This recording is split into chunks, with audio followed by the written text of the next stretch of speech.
আজকে আমাদের কাটাগঞ্জ আনন্দপুরে যুবগোষ্ঠী সংগঠনের পক্ষ থেকে ৩২তম শারদোৎসবের শুভ সূচনা হলো এবং আজকে জানেন আজকে একটা বিশেষ দিন বুদ্ধ পূর্ণিমা।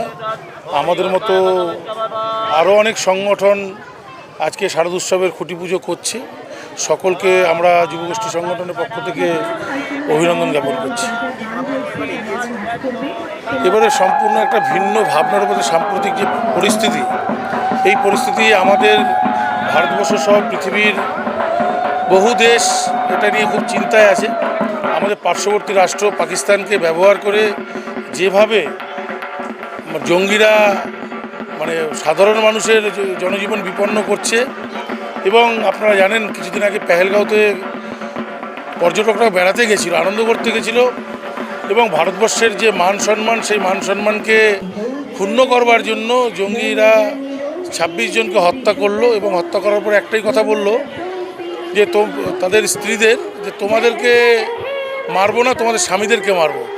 তার মানে দেশের সরকার যে অপারেশন করলো এই জঙ্গিদের বিরুদ্ধে তার নাম দেওয়া হয়েছিল সিন্দুর, এবং আমাদের দেশের সেনাবাহিনী অত্যন্ত দক্ষতার সাথে এটা পালন করে দেখালো। আমরা ভারতীয় নাগরিক হিসেবে গর্ববোধ করছি। আমাদের সেনাদের প্রতি অনেক অনেক শ্রদ্ধা রইল, এবং তারা যাতে তাদের পরিবারের কাছে সুস্থভাবে ফিরে আসে তার জন্য প্রার্থনা করছি। এবং এবারে আমাদের থিম যেটা থাকছে যে দিল্লিতে আপনারা যে ইন্ডিয়া গেটটি দেখতে পান, সেই ইন্ডিয়া গেট এখানে তৈরি করা হবে পুজো মণ্ডপের আদলে, এবং তার উপরে একটা শো থাকবে। যিনি বম্বে থেকে আসবেন, বম্বে থেকে এসে এখানে শোটি দেখাবেন এবং সেই সিন্দুরের শোটি দেখাবেন। অপারেশন সিন্দুর এবার আমাদের থিমের ভাবনা রয়েছে।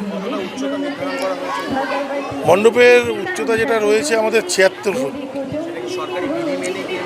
এবং সরকারি সমস্ত নিয়মবিধি মেনেই আমাদের পুজো হয়। এতগুলো বছর হয়ে এসেছে, এবারও সেই নিয়মের মধ্যে থেকেই আমরা পুজো করব। সরকারি নিয়মের বাইরে গিয়ে যুবগোষ্ঠী সংগঠন কোনো কাজ করে না আর করবেও না।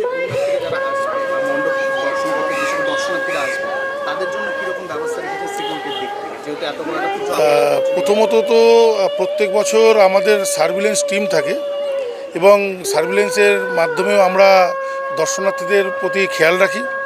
সিকিউরিটি পর্যাপ্ত পরিমাণে থাকে, এবং তার বাইরে গিয়েও আমাদের সংগঠনের সদস্যরা তারাও একজন দক্ষ সিকিউরিটির ভূমিকা পালন করেন, যাতে কোনোভাবেই দর্শনার্থীদের কোনোভাবে অসুবিধা না হয়।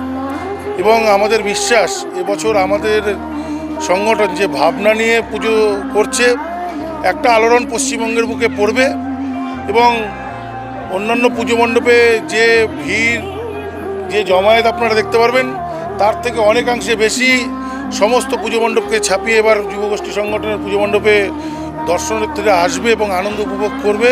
তারা আনন্দ নিয়ে বাড়ি ফিরবে। সবথেকে বড় কথা এটাই। দেখুন, পুজোর বাজেট তো ওইভাবে বলা যায় না, তবু একটা আনুমানিক বাজেট আমরা নিয়েছি, এবং সেটা সম্পূর্ণটাই আমাদের সংগঠনের সদস্যদের ওপরে আয়ের ওপরে নির্ভর করে, এবং আশা করি ভালো লাগবে। বাজেটটা ফ্যাক্টর হবে না, ভালো লাগবে। আমার নাম মৃন্ময় ধর, আমি এই সংগঠনের একজন সদস্য।